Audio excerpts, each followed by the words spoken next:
Welcome into the Autzen Audibles Podcast. I'm Matt Preem, Jared Mack on the show, and today we've been joined by a great guest, Coach Hampton from the University of Oregon, co-defensive coordinator, safeties coach. Chris, thanks for coming on. How you doing? Doing great today, man. Thanks for having me on this afternoon. Let's dive right into this because football is almost here. I guess for your profession, it's always football time. Year round. But you've been here about 6 months. Yep. You're one of the new guys on the staff this coming season. Just how has the adjustment been for you? You've settled in. What's been the biggest challenge for you on a personal level, just in your new role, your new digs, your new community, your new school? You know, it's been a bit phenomenal, really. I got here in January 17th, I think. I guess the biggest challenge for me was finding a house at first. You know, it's a little different on the West Coast compared to down south. You know, finding somewhere to stay. So the house was being built. I had actually found a nice place that was getting built, and so I had just waited a few months in a hotel. So that was the biggest challenge, just living in a hotel for about 4 months. And then after that was completed, I was able to move in. But it's been great though. I mean, it's been ball every day. I've been learning a ton. It's been fun, you know, wearing the Oregon brand and recruiting for the university and working with our players each and every day. So it's been everything I imagined it would be. So I have to follow up on that. What's the longest you've stayed in a hotel? Because I've stayed about like 2 weeks, and that gets pretty mundane, pretty boring. Is that the longest you've been there? Yeah, I was there. I mean, from January through April. Oof. Yeah, long time. It was a long. At least you got the points, got right? You get the points. Nights. Yes.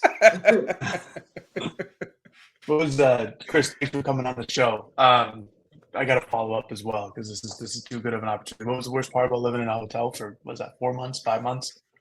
Man, you know, just you couldn't cook for yourself. That was the hardest part, was that you had to, you know, every day you had to eat out. And man, if you're trying to, like, you know, because when you move places, what's one of the big deals, you gain weight. They always say, yeah, you get that new location 20, you know, and so when you move somewhere and you gain weight, you know, because you just eat out every day. You can't help but eat fast food, and you know you're working late because you're getting adjusted to the new system and learning everything. And you know, you want to make sure that you're speaking the language of the place that you're going into. You know, there's you know, in coaching, there's a lot of terms that, you know, a lot of ways to call certain things. You know, you call cover two a million different ways, depending on where you're at, you know, but at the end of the day, it's still cover two, you know, but you want to make sure that you're saying the words that are, you know, just speaking the language of the organization. So you want to make sure that you're detailed. So when you go in and teach it to the players that you're doing it right. And so, you know, so obviously you work a little bit longer, you know, because you have to study yourself, you know, and so that was different, you know. So, but you had no opportunity to cook for yourself. So it was McDonald's and, you know, and a lot of BJ's and, you know, Texas Roadhouse, Red Lobster, you know, a lot of that stuff. That was different. I hope you got the points, because that you got to rack up a lot of points there. You can go somewhere special with that. So that was a plus. All right, now I got to ask my real question here. I had to follow up. It was too good of an opportunity. You came to Oregon as a safeties coach, assistant DC, but you leave the defensive coordinator gig at Tulane. Just, I guess, what was it about Oregon in general and the message that was brought by Coach Lanning or Coach Lupoy that, you know, made it an easier decision to go from having those defensive coordinator responsibilities to becoming an assistant DC and a safeties coach altogether? You know what it really was an opportunity, I thought, to come and to win a national championship. You have a chance to do it at Oregon. I think you have everything in place to ultimately do that. You know, and it was Power 5 level opportunity to come in and learn under Coach Lanning. One of the things when I was talking to the guys, Dan and both Tosh, we talked about a growth mindset, and that's one of our 4 pillars. You know, is growth. And they said it to me about having a growth mindset, and I was like, that's exactly right. You know, I had never thought about it that way. I had never phrased it that way in my own brain. But like, that's it. Just having a growth mindset and the opportunity to go and grow. You know, I hope to coach for a long time. You know, that's all I've ever done since I got done playing at 22 years old as coach. And so I just wanted to go somewhere where I felt like there was people that I could learn from and just make me a better coach. You've been through spring ball now. You've had an opportunity to review that. You had multiple months now to review the film and kind of build out from that. What'd you learn about your safety room? what were your takeaways from spring ball? I think we've got some good veterans. I really do. I think we've got some veterans. We've got, the guys who were last year and Steve Stevens and Brian Addison.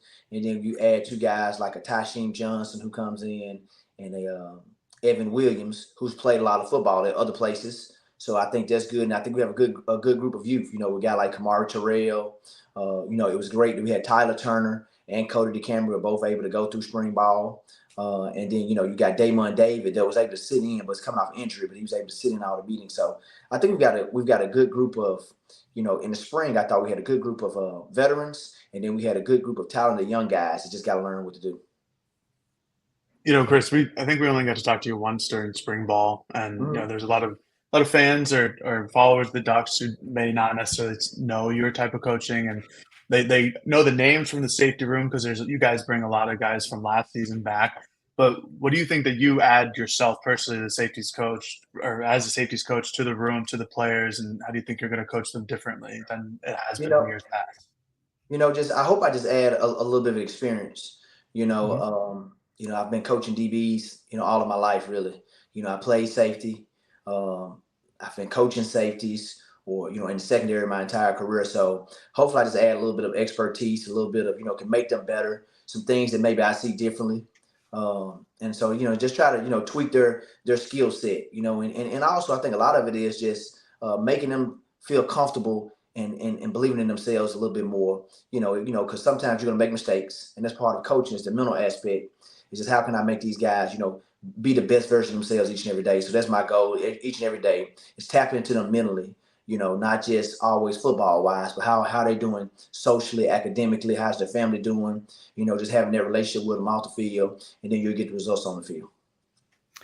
You touched on it earlier when you talked about coming over here from Tulane and, working under Tosh and working under Lanning. It feels like a common denominator of the good coaches, whether it's at a youth level or at the professional level or like yourself at the college level, they're always looking to learn. They're always trying to find new ways to teach better, to communicate better, to be better at their profession. Where are the areas you lean into to self-improvement for yourself?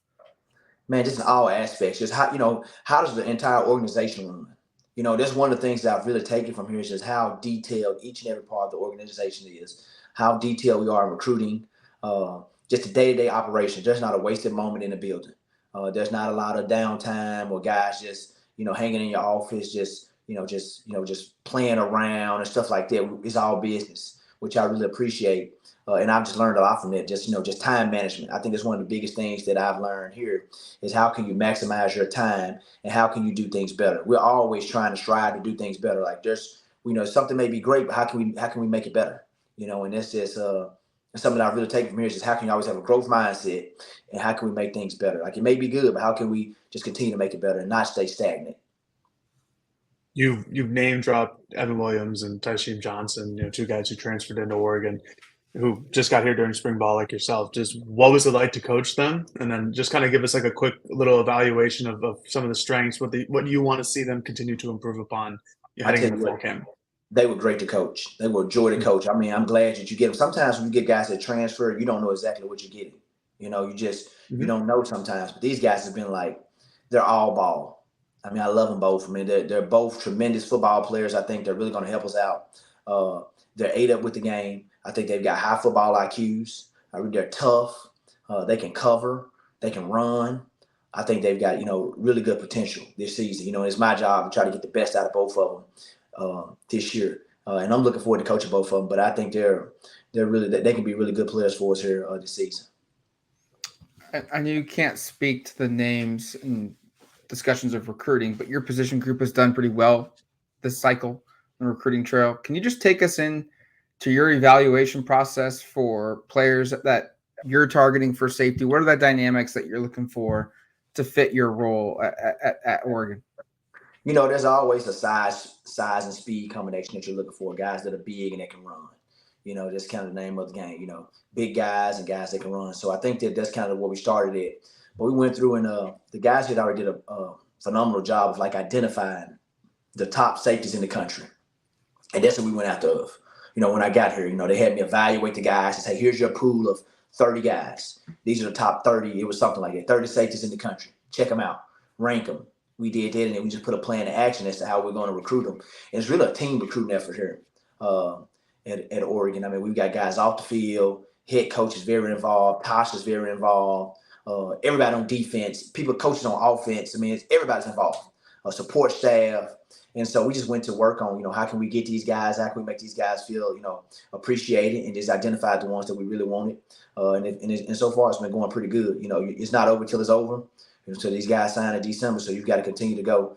But just try to develop relationships with their families, and just go out in the spring and be able to evaluate and watch and reconfirm, if the guys are as good as you thought they were, and maybe X some guys off and some guys went higher. After watching guys work out in the spring. So, but it's been good. I'm going to do some program note editing on the fly here and ask a different question than what I had going. But I guess since we're on the topic of recruiting, just how different is recruiting now for you as a coach, and then for you from like the player's perspective than when you were a player, when you were getting recruited by South Carolina and other schools? There was no social media back then. There was no social media. There weren't any camps really. You went to camps, but it was like overnight camps. The camps are different now. Now you get guys going for these one-day camps, and, you can go see them at travel camps. So that's all changed. The exposure is so much more than what it was back then. There weren't many. Back then there was some guys that you found it was like a hidden gem. But now with Huddle, there's not many guys that are hidden gems. You just type a guy's name in, you put Huddle behind it, there's his film. It's not any more DVDs or cassette tapes, or whatever it was, VHS tapes. When I played, you had to make and, wait till the tape got mailed in, and you hope the coach got it and he watched it. Now it's just Huddles at your access. So you can always watch these guys, and, you can always follow them on Twitter, follow them on Instagram. And, so there's just so much more access, and it's really sped up the process. When I was in high school, you kind of made your decision in January and signed in February. Just when I'm going to school. But now these guys know, man, they've been on your campus, multiple times, now, so they're making a decision, 7 months faster. So I got a follow up to that. Feels like there's a lot of information out there on kids. It's really attainable, but do you feel like sometimes it could be information overload, too much information? Maybe not too much information, but does it make it hard to kind of get through everything when there's just readily so much information about everybody out there? No, I think not here at Oregon. At some schools, maybe at Tulane, it could kind of be like that because there was so many guys. Right. Here I think we can do a good job if we attract the best. Just being quite honest, so we can attract the best guys. So your pool is kind of smaller. So, okay, these are the guys that are the best ones in the country, and these are the ones we got to try to get. And you just kind of know exactly who your targets are, and you just got to try to go close on those guys. So I think here your pool is smaller. You kind of know exactly, okay, these are the top guys. I want 2 of these 3, if that makes sense, I want this guy and, 2 of these 3, or whatever the case may be. So, you just know who your targets are a little bit sooner, and you can go get them. Like at Tulane, I may target some guys, but then, once a bigger fish comes in, Oregon comes in, it doesn't matter how good my relationship is with the guy. He wants to go play at Oregon, So now we're the alpha dog, and so now it's a little bit easier for me from that standpoint that, I don't lose the kids as quickly, from that standpoint, just off of name recognition.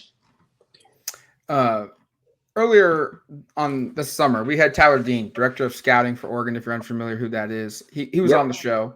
And Tyler brought up how the month of June is like the recruiting world's Super Bowl and the importance of that month. You talked about it just now, how sped up recruitments have become. Mm-hmm. Can you just kind of, from your perspective, just what makes June so valuable? What makes the end of July, that like 3-day window that you guys can have kids on campus? What makes that so important now when it wasn't that way 5-6 years ago? Just because guys now make decisions a lot of times before their senior season. I think with the portal as well, a lot of kids are committing a lot sooner because they're afraid that, colleges may fill up and not have as many spots in the fall as they used to, because you don't know how many guys are going to be in the portal, how many guys are going to take. The month of June is a grind. It really is. You have your travel camps, you have your own camps, you have your recruits, on campus throughout the week. You have your official visits that you're bringing in because they're going to make their decisions. A lot of them in July or June. You also have your players moving in, your freshmen coming in.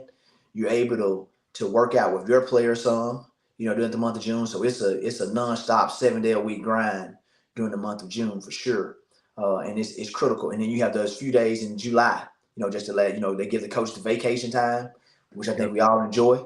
And then at the end of July, you can get back on it again and try to close and see them right before their season starts. Because once their season starts, it's a little bit more difficult to get them. They may play a Friday game. Some may play a Saturday game. It depends on if you're home or away, whether or not they can make it to your game, depending on when the game is. If it's noon versus 7 o'clock at night with travel time, et cetera. So you try to maximize that time in the summer because you don't know. You don't know when you get to see them again during the season. Yeah, I was just going to bring that up too. Follow up real quick, Jared. Yeah, go for it. I've been in this role since 2009, and it felt like some schools, from a recruiting perspective, you'd see schools have 3 or 4 commitments going into August, and it wouldn't be that big of a deal. And now it feels like the top schools, like yourself, you try to have the class half full, or get close to being half full, or more than that, or really pull down the number of guys that you need to target to continue recruiting once the season starts. It seems like you're almost done by August, and you've got just a handful of spots left to fill. Where did that come from? What's been the shift in that? I just think with the kids making decisions fast, it's changed. The landscape has changed over the last few years. Like the guys make decisions so much quicker. Now you get to July, now you're on to 25, the class of the next class, the class of 2025, and you start bringing in these guys. Like a lot of these guys were on campus last summer. That are here now. So we've been recruiting them for a while. They were recruiting before I even got here. They had been to games and they were familiar with Oregon, et cetera. So it's just the calendar and the kids' timeline has really sped up. A lot of them make the decision faster. Because a lot of times in December, you got like 2 weekends in December you can officially visit. Well, that depends also if you're playing in the playoffs. You're a high school player and you're in Texas. Right. Texas State Championship goes out to signing day. So if you're in the playoffs, you may never get to visit anywhere, because of your playoff schedule. So you have to make a decision way faster now. So the difference is, I think, that really the signing day is now in December. February, where it used to be in February, now the signing day is really in December. Obviously it's a personal thing for you because you're a coach and you deal with the recruits and you're recruiting actively. But on a more personal level, how much has this kind of affected, especially your entire coaching career, how this shift in recruiting and this shift in towards the summer, how much has that affected you and just your overall summers? Because you said you got month July and that's it. That's it. Yeah. I mean, I think you just got to adapt. It's just, I coached at, one of the blessings I think is that I coached at FCS for 5 years before I came here. And at FCS, you didn't have a full strength staff, and you didn't have as many coaches as you have here. So at FCS, you had a week off in the summer, and then you were working with your players all summer. So I've always been working a lot in the summer. Now you get more time off now than I did actually early in my career, just because of the amount of staff that you have. You have a full strength staff, so you don't have to be with the guys every day in the summer. Whereas at FCS, sometimes you have to, working them out and stuff like that. So, it really hasn't changed a ton, for me, I guess, from when I began, and then you get the month of July off. Well, we get 3 weeks off in July that we take off, and then you come back at the end, and by that time you're ready to ramp it back up. We head to Vegas next week for Pac-12 Media Day. Dan Lanning, a couple of your players will be there. What's the next? Fall camp starts in a month. I hate to bring that on you, but less than a month. Less than a month. Mm-hmm. What are these final few weeks like for you as a staff, getting ready for the season? What are the things that you guys are doing? If you're not on vacation, what are the things you're doing to get ready for the season? Or is it, hey, we were recharging batteries by being on vacation? Yeah, I think we've got about 12 days off. Then we'll come back a week before fall camp. As a coaching staff, I think the players actually have their week off. That's discretionary week, so they get a few days off to go see their families and stuff before we start fall camp. And we'll go to a coaching retreat and just kind of go through some in-season opponents, fall camp schedule, make sure that we're all lined up, and the first couple of practices are already scripted and ready to roll. Talk about the drills we're going to do, how we're going to rotate, things of that nature, depth chart. Make sure everybody's there and accounted for. And it's just the academics from the summer. So we'll clean all of that up. So once camp starts, you're rolling, because you spend a lot of time with the players. It's early mornings, late nights, and you try to maximize your time. Everybody has the same amount of days they can practice during camp. It's just how do you maximize those days and, come out as healthy as possible and be ready to roll. September comes. This is a pretty open-ended question here, but as we head into fall camp and as we head ultimately into the season, just coming off of spring, coming off of summer workouts, just what are some of like the bullet points that you're looking to see your safety room improve upon just in the first couple of weeks of fall camp? I think with our overall communication, I think that's one of the big things with safety is you got to be able to get the defense lined up. We're going to play at a loud stadium. Our home games will be really, really loud. So we got to do a great job with our hand signals, our communication. We've got a great job of overkilling it in practice, tackling.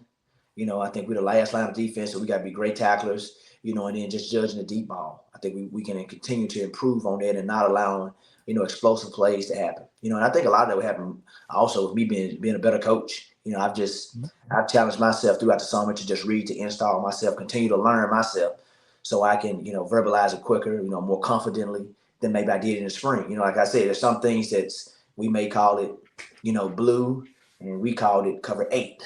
Whatever the case may be, you just, okay, what is it? Blue is 8. Oh, I can't say 8. We said 8. They don't know what 8 is. I said 8 at Tulane. We say blue here, so I have to just, make sure that, it may be the same, but it's the words. Like, what are you saying, coach? It happened a few times in the spring. I reverted back to an old word, and they were like, what? And I was like, my bad.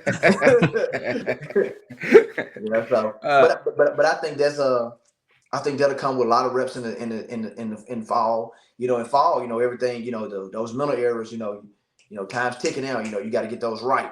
You got a little bit more patience in the spring. In the summer, they're doing a lot of PRPs. Player ran practice. So getting a lot of good work there. So I think we're ready to go in the fall. I'm going to give you an opportunity for a quick job change here. We go to Vegas next week. Dan's going to be there. What would you ask Dan at Pac-12 Media Day? What's the burning question that you guys as a staff want to know out of Dan? I would just ask, hey, what areas of improvement are you looking for, from your team from year 1 to year 2? You may ask him, how has he improved as a head coach? What improvements do he think he's made, or what has he learned from year 1 to year 2? That's what I would ask him. If it was just me and I was like, hey, coach, what things did you really learn in year 1 that you thought you knew that you didn't know, once you became a head coach, and just kind of, that would be my questions. I've got a follow up on the playbooks. Does it ever get easier to learn a new playbook, or is it always like you got to sit down and read it for 20 to 30 hours? You always do, man. It's always evolving. That thing's going to change from right now what we're doing in July. In August, why do we do that? Let's change this. It's always changing. And sometimes it changes week to week. It's just depending on the opponent. Depending on because offenses are so good now. People attack you. They know how to attack your coverage. They know what your rules are. You can get on Twitter and find somebody's playbook now. So you've always got to be changing and evolving. Because the game does. People just a copycat league. It's a copycat game. We steal stuff from other coaches. Other coaches steal stuff from us. So, whatever's the hot new trend, we got to be ready to adjust to it on offense, and we got to be ready to, do whatever the new trend is on defense. So you got to always be evolving. Is there? Sorry, yeah. I got one more follow-up. Is there anybody on staff who's just really good at it? Who just gets a playbook, sits down one day later, boom, he's got it. Dan. He's like, actually, he's actually like, I don't know if he looks at it. I mean, obviously he knows the defense and his defense, but he's he's great at it. I tell you what's Tosh, like, man, that guy takes a ton of notes and reads. He just reads the playbook. Like, I think he really does. He studies it all the time. I'm always sitting reading it. He takes notes on everything that's said, whether I'm saying it, whether Coach Meat's saying it, Coach Tony's saying it. Like Dan said, he's always trying to say whatever words or terminology that you used, and he does a really good job with that. I've caught on to that. But Dan's really sharp at just, he can catch on to what, he knows what the offense is calling things. Obviously, he's the head coach. But they're like, hey, now why are we doing this? I'm like, how does he know their plays? Like, he's in there with us all the time. Like, I know what they're saying, But he does, so he pays attention. So 20 years, I got to follow up to this. So 20 years ago when I played high school football, our playbook was just to staple a bunch of pieces of paper together. Now with technology, with Kindles, with iPads, how thick is a playbook now? I'm curious, like how thick is a playbook, or how many digital pages are there? We didn't really give one to the players this spring. It was all digital, so it's not printed out how it is. Now I've seen a copy of how like one of the ones for the coaches they give you in fall camp. I mean, it is humongous. I mean, it is. It's this big. It's like what? Yes, and it's gonna change. This is how it is. I did the same thing when I was defense coordinator. We print out these playbooks. They were this big. And half of it you change. It's a season. A lot of trees. Yeah, a lot of trees. A lot of trees. GAs hate that. Print those playbooks, man. My last question for you is just a fun one. Just being in Eugene now for 7 months, just outside of being an assistant coach, there's more to you beyond that. Just what's been your experiences in Eugene like? What stood out to you? Just going outside of being a football coach. So I've spent my entire life in the South: Memphis, Tennessee, New Orleans, Lake Charles, South Carolina. There's really no humidity here. No. I mean, like it's the summertime. I mean, this is like it's cool. I mean, it's 70 right now. 70 something degrees. I mean, it's nice outside. I mean, it may get to 80, but I mean, if it gets to like 85 in New Orleans, I mean, you're like sweating bullets.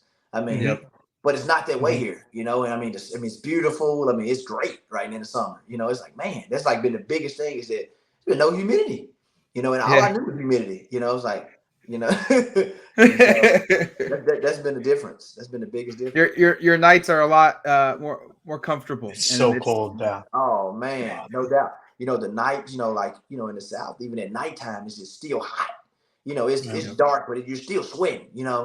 But it's not that way here now. It's great. It's night and you're cool. You can wear hoodies. If you wanted to. At night. It's just because the weather's nice. So that's been really refreshing, I guess. All right, I got one more question as well. I asked this to Dan. I asked this to Alik. We had him on the podcast as well. Mostly because Dan didn't answer this question many, many months ago. Do you have a game day playlist? Like, do you get hyped up? And if so, what's on it? I really don't. I really don't have a game day playlist. I kind of listen to some podcasts. Okay. So I listen to a couple of podcasts, just like some. I listen to this preacher in Atlanta named Darius Daniels. And he's always got a great message, so I kind of listen to his podcast. And it's actually one of his sermons, but it's on Apple Podcasts. So that's why I listen to that. And it just got to get me going, and that's your pregame playlist. That's my pregame playlist. There you go. I like it. What's your favorite sermon that he's given out? I don't know. All the ones when we win. Sounds about right. All the ones we win. That's funny. Well, hey, Chris, thanks for coming on the show. We really appreciate the opportunity for you to be with us this July and get yourself ready for fall camp. And we'll certainly see you guys out there, and good luck this season. Man, thank you guys. I enjoyed it. Thank you, Chris. Y'all appreciate it. Going to Vegas. I've been there plenty of times. I know how to be safe there now. Didn't used to. All right. See you guys later.